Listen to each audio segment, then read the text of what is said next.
ఇప్పటి వరకు జగన్నాథ్ భక్తులతో చేసిన ఎన్నో లీలల గురించి మనం చెప్పుకున్నాం. ఈ ప్రత్యేకమైన లీల ఇప్పటికీ మనం సాక్ష్యం చూడొచ్చు. ప్రతి సంవత్సరం జగన్నాథ్ రథయాత్రకు ముందు స్నాన పూర్ణిమ అనే ఒక రోజున గర్భగుడిలో ఉన్న జగన్నాథ్ని, బలదేవుని, సుభద్రని తీసుకొచ్చి బయట పెట్టి స్నాన మండపంలో పెట్టి అభిషేకం చేస్తారనమాట. అయితే ఆ రోజు స్వామికి అలాగే బలరాముడికి ఏనుగ అలంకరణ చేస్తారనమాట. అయితే దీని వెనకాల పెద్ద కథ ఒకటి ఉంది. అదేంటంటే ఎన్నో సంవత్సరాల క్రితం ఒకనొక గ్రామంలో గణపతి భట్ట అనే ఒక భక్తుడు ఉండేవాడు అనమాట. ఆయన ఎప్పుడు చూసినా పరమాత్మ ఎవరు, భగవంతుడు ఎవరు అనే వాటి గురించి ఆలోచిస్తూ ఉండేవాడు అనమాట. ఆయన జీవితం ఆయన గడుపుకుంటూనే ఇవన్నీ ఆలోచిస్తూ ఉండేవాడు అనమాట. అయితే ఆయనకి బాగా తెలుసు పరబ్రహ్మ ఎవరైతే ఉన్నారో ఆయనే ఈ జగత్తునంతా అక్కడ నడిపిస్తున్నారని, ఆయన ఆజ్ఞ లేకుండా ఏది జరగదు అని నమ్ముతారనమాట. అయితే ఇలా ఉండగా ఒకరోజు ఆయన పద్మపురాణం అలాగే బ్రహ్మపురాణం ఇలాంటి పురాణాలన్నీ చదువుతున్నారనమాట. చదువుతూ ఉండగా ఆయనకి పూరీ క్షేత్రంలో పరబ్రహ్మం ఒక అవతారంలో ఉంది. అది నీలగిరి అనే కొండల దగ్గర ఉంది అని తెలిసింది. అయితే ఈయనకి సాధారణంగా ఏంటంటే వినాయకుడు గురించి ఆయనకి బాగా ఎక్కువ ఇష్టం అనమాట. కాబట్టి ఆయన ఏమనుకున్నాడంటే అక్కడ వినాయకుడే ఉంటాడు పరబ్రహ్మ రూపంలో అని అనుకుని ఎలాగైనా సరే మనం అక్కడికి వెళ్ళాలి అని ఆయన అనుకుని ఒక రోజున ఈ బంధాలన్నీ వదిలేసుకొని ఆయన పూరీ క్షేత్రం బయలుదేరుతారనమాట.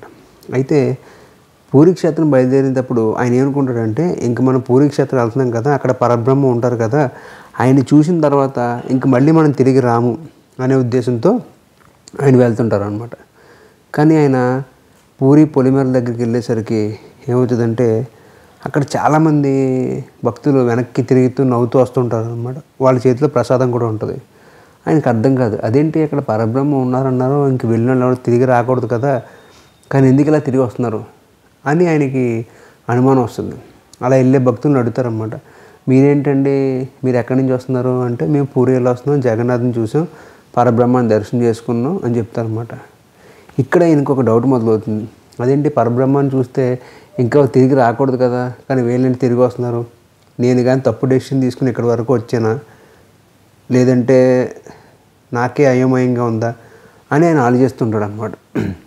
ఈ యాత్ర చేసేంతవరకు కూడా ఏంటంటే ఆయన ఇంకెలాగా ఏమీ తెచ్చుకోలేదు కాబట్టి ఏది దొరికితే తిని ప్రయాణం సాగించాడు అనమాట.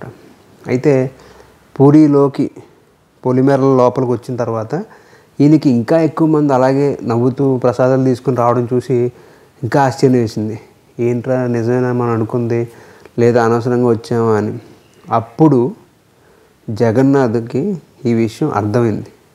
ఓహో, నా భక్తుడు నన్ను చూడాలా వద్దా అని ఆలోచిస్తున్నాడు, కాబట్టి ఇతని అయోమయాన్ని నేను తీర్చాలి అని చెప్పి ఒక వృద్ధ బ్రాహ్మణ రూపంలో వచ్చి, ఏం కావాలి నాయన నీకు, నువ్వేదో చూస్తుంటే కొంచెం అయోమయంలో ఉన్నావు కదా అంటే అప్పుడు ఆయన చెప్తారనమాట, ఇలాగా నేను వేరే ఎక్కడో గ్రామం నుంచి వస్తున్నానండి, భగవంతుడు ఉన్నాడు కదా, పరబ్రహ్మ ఉన్నారు కదా అని చెప్పి ఇక్కడికి వచ్చాను, కానీ ఇక్కడ అందరూ కూడా ఏంటంటే ఆయన చూసిన తర్వాత అందులో కలిసిపోకుండా మళ్ళీ తిరిగి ఎలా వస్తున్నారు, నాకు అదే అర్థం కావట్లేదు అని అడిగితే అప్పుడు ఆయన చెప్తారనమాట, ఇక్కడికి వచ్చే భక్తులు అందరూ ఏ కోరికతో వస్తారో ఆ కోరికలు నెరవేరుతాయి.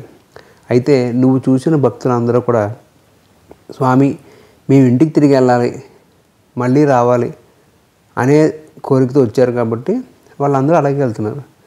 నువ్వు నిజంగా పరబ్రహ్మం చూసి ఆయనలో ఐక్యమైపోవాలనుకుంటే నువ్వు సరైన చోటుకి వచ్చావు, నువ్వు వెళ్ళి అదే కోరిక ఆయనకి చెప్పుకో, అది నిజమవుతుంది అని చెప్పి ఆయన అంటారనమాట. అయితే ఈయన చెప్పింది ఏదో బాగానే ఉంది కదా అని చెప్పి గణపతి భట్టర్ గారు పూరీ వెళ్తారు. అయితే ఆ రోజు స్నాన పూర్ణిమ అవడం వల్ల జగన్నాథ్, బలదేవ్, సుభద్ర ముగ్గురిని కూడా బయట పెట్టి అభిషేకం చేస్తుంటారు అనమాట. ఇంతకీ ఏంటంటే గణపతి భట్టర్ గారికి వినాయకుడు అంటే చాలా ఇష్టం. సో పరబ్రహ్మ అంటే వినాయకుడే, ఇంకెవరో అయ్యండ్రు అనుకుని వెళ్ళి అక్కడ అభిషేకం జరుగుతున్న చోట చూడగానే జగన్నాథ్, బలదేవ్, సుభద్ర అంతా కళ్ళు అవి చేతులు అవన్నీ ఉండి కనిపిస్తే ఈయన ఆశ్చర్యపోతాడు, ఇదేంటి వినాయకుడు కాకుండా ఇంకెవరు ఉంటారు ఇక్కడ, అయితే నేను మోసపోయాను అనమాట, నా ప్రయాణం అంతా వేస్ట్ అయిపోయింది అని అనుకుని ఆయన కోపం వచ్చి వెళ్ళిపోతుంటారు. అయితే జగన్నాథ్కి ఈ విషయం అర్థమవుతుంది. ఓహో, నా భక్తుడు ఇలా కోరుకున్నాడు, నేను అలా కనిపించలేదని చెప్పి బాధపడి వెళ్ళిపోతున్నాడు. కాబట్టి అతనికి నచ్చినట్టే కనిపించాలి అని చెప్పి రాజుగారి మంత్రి ఎవరైతే ఉన్నారో ఆయన దగ్గరికి జగన్నాథ్ వెళ్ళి చెప్తారనమాట ఒక వాయిస్ రూపంలో, నా భక్తుడు వెళ్ళిపోతున్నాడు, అతను వెనక్కి పిలిపించు అని చెప్పి. అయితే వెంటనే ఆ మంత్రి గారు వెళ్ళి ఆ గణపతి భట్టర్ని, మీరు ఎందుకండి వచ్చారు, ఎందుకు వెళ్ళిపోతున్నారు, ఎందుకు ఇంత కోపంగా ఉన్నారంటే, లేదంటే నేను వినాయకుడు అనుకుని వచ్చాను, కానీ నాకు ఇక్కడ ఎవరో కనిపిస్తున్నారు కాబట్టి నేను బాధపడ్డాను, వెళ్ళిపోతున్నాను అంటే, లేదు మీరు రండి, ఇప్పుడే స్వామి నాకు చెప్పారు ఇలా మీరు వెళ్ళిపోతున్నారంట, ఒకసారి దర్శనానికి రమ్మన్నారు అని చెప్పి అంటారనమాట.